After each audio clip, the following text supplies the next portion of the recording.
आप देख रहे हैं प्रवासी संदेश। सुप्रीम कोर्ट ने यूजीसी द्वारा लाए गए इक्विटी नियम को लागू करने पर रोक लगा दी है, जिससे फॉरवर्ड क्लास के लोगों ने काफी राहत महसूस की है। बड़ी अदालत ने इस नए नियम पर रोक लगाते हुए 2012 में बनाए गए पुराने नियम फिर से लागू करने के आदेश दिए, जो सुप्रीम कोर्ट के अगले आदेश तक भारत के सभी विश्वविद्यालयों और महाविद्यालयों में लागू रहेंगे। कोर्ट ने कहा कि दखल देना जरूरी था क्योंकि नई गाइडलाइंस समाज को बांट सकती थीं और अगर इस स्टेज पर इन्हें लागू किया जाता तो इसका गंभीर असर हो सकता था। आपको बता दें कि केंद्र सरकार द्वारा यूजीसी का ये नया नियम लाने के बाद से देश भर के सवर्ण जाति के लोग भारी आक्रोशित थे। जगह जगह विरोध प्रदर्शन शुरू हो गए थे। यही नहीं, सत्तारूढ़ भाजपा के तमाम नेताओं ने इस्तीफे भी देने शुरू कर दिए थे। भविष्य में इस मामले के और भी गंभीर होने की आशंका को देखते हुए ही संभवतः चीफ जस्टिस सूर्यकांत की बेंच ने इस पर रोक लगाई। अब इस मामले पर अगली सुनवाई 19 मार्च को होगी। तब तक यूजीसी का पुराना नियम ही लागू रहेगा। इस मामले में देश के प्रबुद्ध वर्ग ने भी सरकार पर निशाना बनाना शुरू कर दिया था। मशहूर कवि कुमार विश्वास, कवियत्री अनामिका जैन अंबर, लोक गायिका नेहा सिंह राठौड़ के साथ ही तमाम सेलिब्रिटीज ने सरकार को घेरना शुरू कर दिया। तो लगा कि अगर इस पर रोक नहीं लगी तो देशव्यापी आंदोलन शुरू हो जाएगा।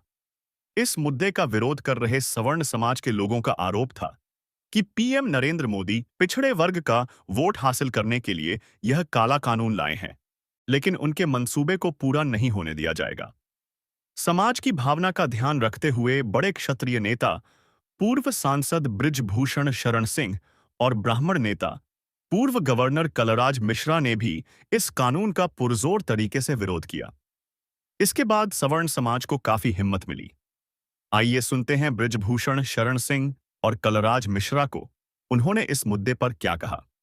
सवर्ण बच्चों के द्वारा कभी कोई घटना घट जाती है, उसको लेकर के दलित और ओबीसी बच्चों के संरक्षण के लिए एक कानून लेकर के आई है, जिसके कारण बड़ी भ्रामक स्थिति हो गई है और आज देश में बड़े पैमाने पर विरोध हो रहा है। और आज मैं सरकार से कहना चाह रहा हूं कि समाज कैसे चलता है, ये ऑफिस में बैठ करके समाज को नहीं चलाया जा सकता है। समाज को चलाना है तो गांव आइए और गांव में देखिए कि बिना भेदभाव के, बिना किसी जातीय रंग के एक साथ बच्चे खेलते हैं। कोई बच्चा किसी की जात नहीं पूछता है। क्या आप चाहते हैं कि भविष्य में इस घर के अंदर एंट्री दी जाए तो ओबीसी को न दी जाए?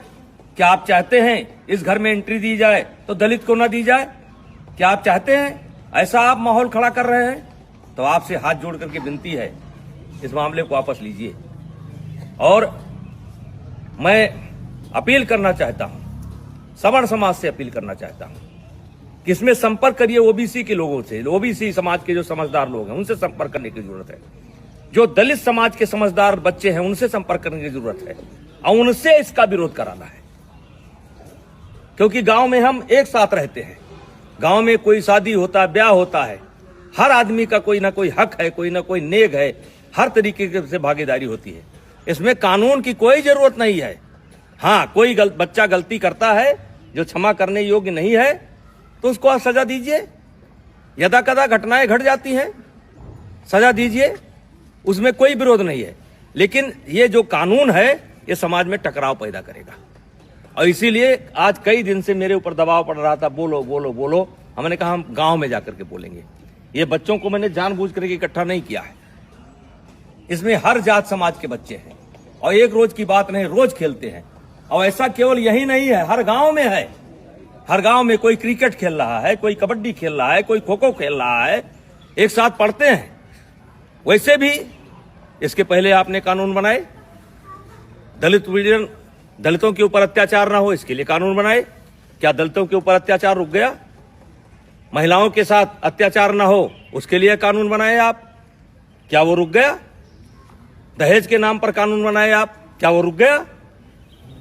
रुका नहीं, दुरुपयोग ज्यादा होता है। जहां ऐसे कानूनों की समीक्षा की बात होनी चाहिए, अब पता नहीं किस मंशा से अधिकारी बैठ करके ऑफिसों में निर्णय ले लेते हैं। अब वो चाहते हैं कि ये बच्चे अगर दोस्ती करें तो जात देख करके करें। इस समय एक बड़ा संवेदनशील विषय के कारण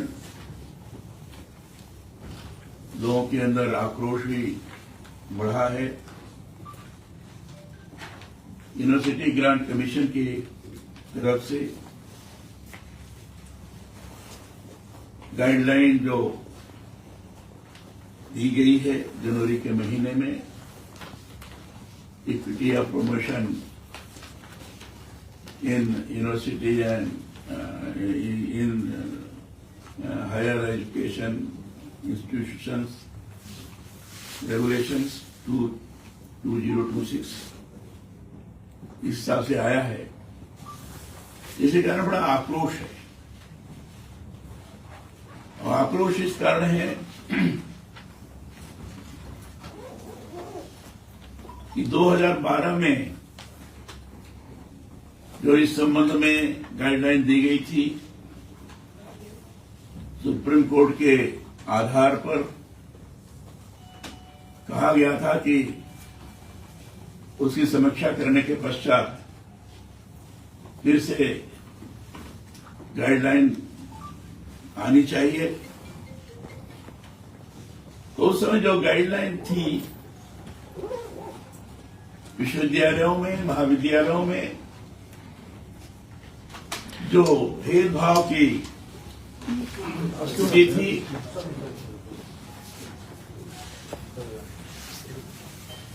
उससे संबंधित शिकायतें थी, शिकायतों में बढ़ोतरी हुई थी, इसलिए इस पर पुनर्विचार होना चाहिए, ये सोच करके गाइडलाइन तैयार की गई। लेकिन जो गाइडलाइन आई है वो बड़ी ही विचित्र है। अगर मैं कहूं कि संविधान के अंदर प्रदत्त नागरिक का जो अधिकार है उस अधिकार के विपरीत है।